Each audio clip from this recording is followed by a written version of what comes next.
আলেম দেখলেই লাভ দেওয়া যাবে না, আলেম দেখলেই ফাল মারা যাবে না। অনেকে আলেমের সুরত দইরা মানুষের ঈমানগুলো নষ্ট করার জন্য চেষ্টা করে। কথা বলেন ঠিক না বেঠিক? আমার নবীর মেরাজ কি সশরীরে হইছে না স্বপ্নে হইছে?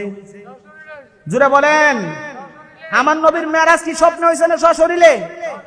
এবার দেখেন তো, এরাও তো আলেম, একটু শুনেন।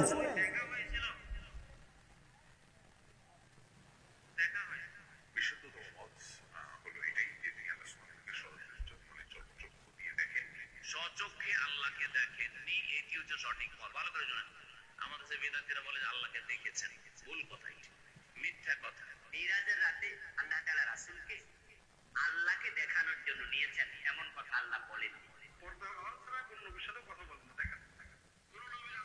নাউজুবিল্লাহ বলেন। আচ্ছা।